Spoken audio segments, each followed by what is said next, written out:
The frost had already started to creep along the tracks when Gary Coleman's shift began that morning.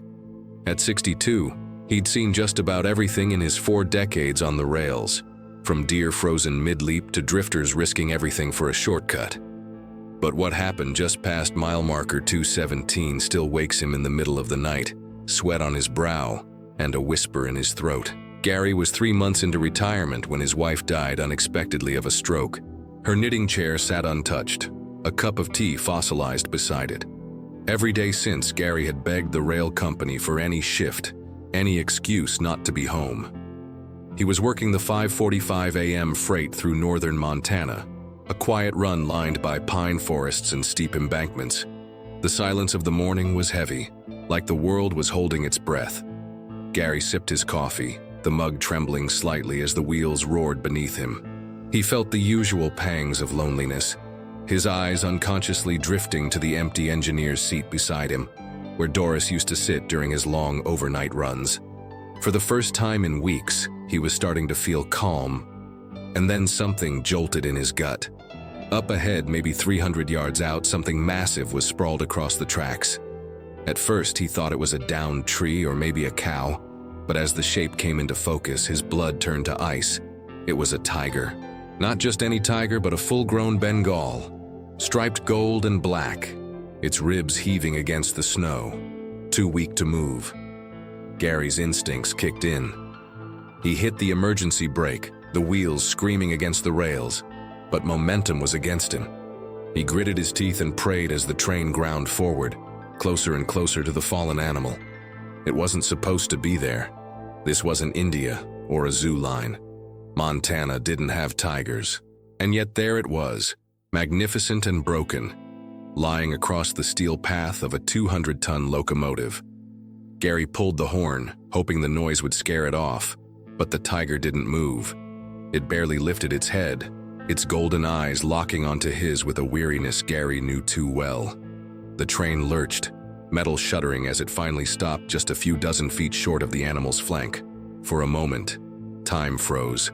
The forest held its breath. Gary stared through the frost-covered windshield, trying to understand what he was looking at. The tiger's sides moved shallowly, its tail twitching just once. Gary jumped down from the engine, boots crunching over snow and gravel. He approached cautiously, heart pounding in his ears, every instinct telling him to stay back. But something else pulled him forward. The tiger wasn't just hurt. It was dying. Gary could see the beast had collapsed from exhaustion. Its back leg was twisted at a sick angle, blood crusted along the hip. There were deep gashes along its ribs, like it had fought off something or someone. A torn leather strap hung from its neck. Collar, perhaps. Escaped from somewhere? None of it made sense. And yet all Gary could feel was the crushing weight of its suffering. He bent down slowly, his breath fogging in front of him, and spoke softly. "Hey, easy now. You're not alone." The tiger blinked. Just once. And for Gary, that was enough.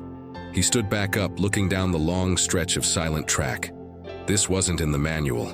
There was no protocol for a half-dead tiger in the middle of Montana. He grabbed the radio from his belt, hesitated, and then clipped it back. He didn't want the cops. He didn't want zoo officials. Not yet. First, he wanted to understand. He wanted to see if there was a reason this creature chose this track, this morning, this man. As the sun broke over the tree line, Gary took off his heavy coat and draped it over the animal's shoulder. It didn't flinch. He sat beside it in the snow, hands trembling, trying to remember the last time he'd felt this kind of stillness, this strange, sacred silence shared between two beings in pain. That morning, Gary had woken up as a man simply running from his ghosts. But here, in the snow, facing a dying tiger, he felt something stir. Maybe it was purpose. Maybe it was fate. Maybe it was Doris watching. In the distance, a branch cracked. Something moved beyond the trees, too large for a fox, too quick for a bear. The tiger's ears twitched. Gary stood up slowly, scanning the woods, heart pounding harder than before. He didn't know it yet, but what he saw next would unravel everything he thought he knew about the forest, the train line, and himself. There was more out there. And whatever it wasn't done with either of them. Gary's fingers hovered over his radio again, every rational thought screaming at him to call dispatch. But reason was a distant thing now, drowned by the raw, undeniable pull he felt toward the tiger lying broken in the snow. The animal's breathing had grown shallower, its sides barely lifting with each breath. And yet it wasn't just the physical wounds that haunted Gary. It was the expression in its eyes. It wasn't wild panic or pain. It was resignation. It was the same look he'd seen in the mirror the morning after Doris passed. He crouched closer, examining the tiger's wounds. Deep puncture marks around the neck, scratches along the spine, a jagged tear across the hind leg. These weren't injuries from a car or a fall. These were inflicted. Gary's stomach turned. He knew pain when he saw it. This tiger hadn't just run away. It had escaped something, or someone. The collar confirmed it. It hadn't been wild for a long time. It had been owned, caged, maybe even tortured. And somehow, in this vast Montana wilderness, it had run until its body gave out. Just then, a low, mechanical whir broke the silence. Gary's engine was still cooling, its steel contracting in the cold. But behind it, farther up the track, there was another sound. A hum. Maybe a snowmobile. Maybe an ATV. Too smooth to be random. Too deliberate to be coincidence. Gary turned sharply, scanning the woods behind the train. Was someone looking for the tiger? Or chasing it? He reached into the cab and pulled out the heavy wrench he kept under the seat. Just in case, there was a moment when he considered walking away. Calling the authorities, stepping back, letting someone else take over. It would have been the smart thing to do, the safe thing. But when he looked back at the tiger, its head now resting on his coat, something in him broke. He couldn't do it. Not after all he'd lost. Not when this animal, so out of place, so clearly broken, had found him. Gary didn't know what he was going to do yet, but he knew he couldn't walk away. He climbed back into the engine, started up the auxiliary power, and turned on the internal heating. Then, grabbing a canvas tarp from the supply bin, he returned to the tiger, wrapped it gently, and began clearing a makeshift path toward the cargo hold. It took everything in him, physically, emotionally, to lift and drag the massive creature. The tiger groaned once, eyes fluttering, but didn't resist. Maybe it knew, maybe it trusted him, or maybe it had simply run out of fight. Gary got the animal into the lowest part of the car, laying it on a foam pallet meant for spare rail parts. He turned up the heating coil, arranged his coat and the tarp over the tiger's body, and stood there for a long moment, watching the steam rise from its fur. "You're safe now," he muttered, though he wasn't sure he believed it. His hands were bloodied from old metal and fresh wounds, his back screamed in protest, and his breath caught from the cold. But something had shifted. The air felt different now, charged, waiting. He climbed out and began erasing his tracks, covered the drag marks with snow, kicked out his footprints. Whatever was out there, he didn't want them finding the tiger. Not yet. Not until he understood why it had come this far, and what had done this to it. When he finally got back into the cab, he sat for a long time, watching the woods. The forest was quiet again, too quiet. But Gary could still feel eyes on him. He'd made his choice. And whatever came next, he wouldn't face it as a bystander. When he finally radioed in, he kept it vague, claimed a mechanical issue, said he'd need 2 hours to assess before continuing the run. Dispatch accepted it without question. He was a veteran, a man they trusted. But as he sat there waiting, protecting something he didn't yet understand, he realized he was afraid. Not just of what might come out of the woods, but of what this tiger meant, what it might awaken in him, what it might demand. Because this wasn't just an animal, it was a mirror. Inside the cargo car, the tiger stirred, a weak but steady breath rising and falling beneath the tarp. Gary looked back through the narrow window and saw its golden eyes open again, watching him. Not with fear, not even with pain, but with something deeper. Recognition maybe, or gratitude. And that's when he knew. He hadn't just stopped a train. He had stopped running. From loss, from grief, from the empty days that stretched behind and ahead of him like endless tracks. Now he had a passenger, one that needed him. He picked up the wrench and placed it beside his seat. Then he turned the key and restarted the engine. Snow fell lightly over the windshield, muffling the world outside. He didn't know where he was going yet, but he knew this. They wouldn't be found here, not tonight, not if he kept moving. He looked down the track, then back toward the woods. Something had set this tiger loose, and it wasn't done hunting. But neither was Gary, not anymore. The train rolled slowly through the forest, every turn of the wheel like a heartbeat in Gary's chest. He wasn't heading toward the next station anymore. He'd pulled off onto an old maintenance spur used decades ago, one that led deeper into the valley. It hadn't seen traffic in years, but he remembered it from his younger days. Back then, he and Doris had once taken this detour for a picnic by a frozen lake. Now it was his only chance to disappear, at least for a while, to figure out what he was really dealing with in the cargo hold. He stopped the train just past a bend where the track hugged a hillside and disappeared under thick trees. No cameras, no signals, no eyes but his. Snow continued to fall gently as he climbed back into the hold, a flashlight gripped tight in one hand. The tiger had curled slightly, still wrapped in the tarp, but it stirred as he entered, ears twitching toward the sound. Gary knelt down slowly, his knees cracking, and peeled back part of the cover to inspect the wounds again. They were worse than he remembered. The back leg was nearly shattered. He winced, recognizing the raw bone just beneath torn muscle. Infection was setting in around the puncture wounds. He needed antiseptic, food, something for pain. But more than anything, he needed help. Quiet help. People who wouldn't ask too many questions, and he knew exactly who that might be. Back in town, there was a vet, Dr. Lillian Reyes, who owed Gary a favor from years back when he'd pulled her son out of a flooded gully during a storm. He just didn't know if she'd still pick up his call. Gary stepped outside and pulled out his old flip phone, punching in the number from memory. It rang 5 times before she answered, her voice groggy but sharp. Dr. Reyes, he hesitated for just a moment before speaking. Lily, it's Gary. I've got something hurt. Real bad. I can't explain over the phone, but I need you. Out near Bear Hollow, come alone. There was silence, then a breath, and finally, you always did find trouble, Gary. I'll be there in 40. He hung up, heart pounding, and went back to keep watch over the tiger. As the minutes ticked by, Gary couldn't help but talk to the animal. Maybe it was the silence, maybe it was the weight in his chest, but the words started coming. I used to think the worst part of life was the end, he murmured. But it's not. It's the middle. When you lose the person who made the days make sense. The tiger's eyes stayed half-lidded, but it seemed to listen. Or maybe Gary just needed to believe it did. You shouldn't be here, he added, but neither should I. Dr. Reyes arrived as promised, her old pickup crunching over the snow, headlights off. She stepped out with a red medical kit in one hand and a pistol holstered under her coat. Her eyes widened when she saw the tiger, but she didn't ask the obvious questions, just knelt beside it and began her exam. This thing's not wild, she said after a moment.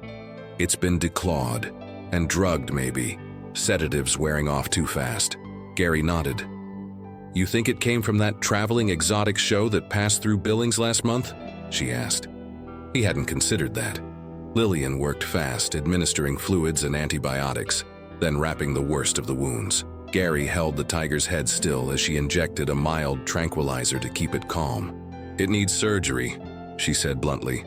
And soon. If I can get it to my barn, I might be able to save the leg, but it'll never run right again.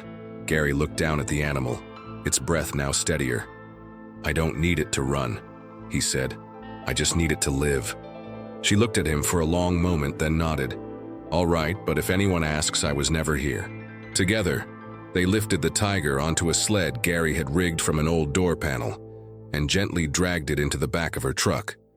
As she drove off, he followed in the train, slowly backing it down the line, retracing his path until he could leave it safely near an abandoned switching yard.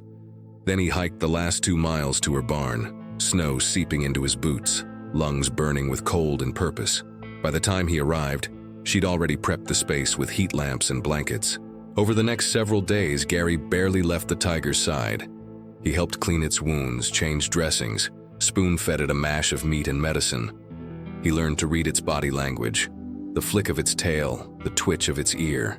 It never roared. It never snarled, just watched him silently, the way Doris used to look at him when he was lost in thought, quietly waiting for him to return to her. Each day the tiger stayed alive. Gary felt a little more like a man again, a man with something worth waking up for. Then one night, a knock at the barn door shattered their fragile peace. Gary froze, hand resting near the vet's old rifle. Dr. Reyes peered through the slats and whispered, "It's them.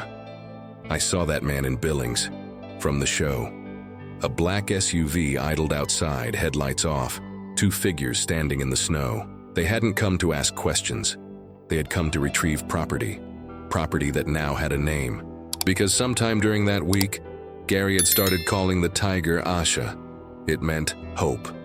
And for the first time in years, that's exactly what he had. The barn was silent except for Asha's breathing and the low creak of the wind pressing against the old wood. Gary stood just inside the door, rifle in hand, heart pounding like a drum. Outside, the two men hadn't moved. They didn't knock, didn't call out, just stood there, as if they knew someone was watching. Dr. Reyes kept back in the shadows, her phone already dialing the sheriff's private line. Gary knew what this was now. These weren't zookeepers. These were traffickers, and Asha had been their prisoner. For a brief moment, Gary thought about what he would have done a month ago. He would have stayed quiet, closed the barn, let someone else handle it. But something had changed in him. Watching Asha suffer, fight, and somehow trust him, it had stirred something too long buried.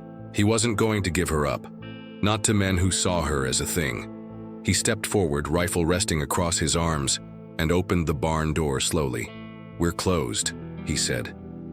His voice was calm, steady, the way it had been the night Doris died and he had to call their daughter. One of the men stepped closer. "We're just looking for what's ours," he said, with a southern drawl that didn't belong in Montana. "Big cat, belongs to us. Real expensive mistake letting her out." His tone was slick, threatening. The other man said nothing, but Gary saw the gun tucked into his waistband. "She doesn't belong to anyone," Gary replied, "and she's not going anywhere." There was a moment of silence. Then the second man took a step forward. Gary lifted the rifle, not aiming, just warning. Dr. Reyes flicked the barn lights on behind him, and for a second the sudden brightness lit Gary like a statue in the snow. That's when the black SUV's headlights came on, and the two men backed away slowly. "You don't want this," Gary called out. "Sheriff's already on his way." It wasn't a bluff anymore. The call had gone through. The two men exchanged a glance, then turned and climbed back into the vehicle, tires crunching as they backed out of the driveway and disappeared into the woods. Inside the barn, Asha had stirred. The sedation was lighter now, her eyes following Gary as he stepped back in. "You're safe," he whispered, more to himself than to her. He collapsed into a chair beside her and let out a long, shaking breath. Dr. Reyes knelt beside him, her hand briefly resting on his shoulder. "You just declared war," she said softly. "Then I guess it's time I remembered how to fight," Gary answered, eyes locked on Asha's golden gaze. In the days that followed, the sheriff's office opened an investigation. The traveling exotic animal show had packed up and vanished overnight, but not before leaving behind a string of violations, unpaid fines, and 2 more missing animals. Gary agreed to speak on the record, about Asha, about the rescue, about the attempted recovery. He didn't sugarcoat it, he told the truth. And that truth sparked something. Within a week, local media picked up the story. Within a month, a wildlife sanctuary in Colorado offered to take Asha in, on one condition: Gary had to come with her. And so, he did. He sold the house, gave away most of his belongings, took the conductor's cap Doris had given him on their 25th anniversary, and packed one small suitcase. In Colorado, he was given a cabin near the sanctuary grounds. Asha had her own enclosure, vast, open, filled with trees and sun. She couldn't run like before, but she could move freely. She could rest. She could live. Gary visited her every day, sometimes just sitting beside the fence, other times talking for hours as she dozed in the grass. The volunteers called him the Tiger Whisperer, but he always laughed that off. She does all the talking, he'd say. But the truth was, they spoke the same language now. The quiet one made of loss, survival, and grace. Gary found meaning in small tasks, helping feed injured hawks, fixing fences, teaching young volunteers about compassion. But his favorite moments were the mornings when Asha would rise slowly, limp to the edge of her enclosure, and rest her forehead against the fence near where he sat with his coffee. No growl, no roar, just presence. Word of their story spread far beyond the sanctuary. Donations poured in. Lawmakers introduced new restrictions on exotic animal shows in the Northwest. A documentary team arrived, asking to follow Gary and Asha. He agreed under one condition: you don't make her a symbol. She's not a miracle. She's a survivor, that's enough. When the film aired, it opened with drone footage of the old Montana track, snow-covered and still, and Gary's voice, gravelly and quiet, over the image. She didn't just survive that train, she stopped it. On the 1-year anniversary of Asha's rescue, Gary stood before a small crowd at the sanctuary, telling the story he had once only whispered. And when he finished, there were no dry eyes, especially not his. He looked down at the tiger beside him, now older, still limping but strong, safe, herself.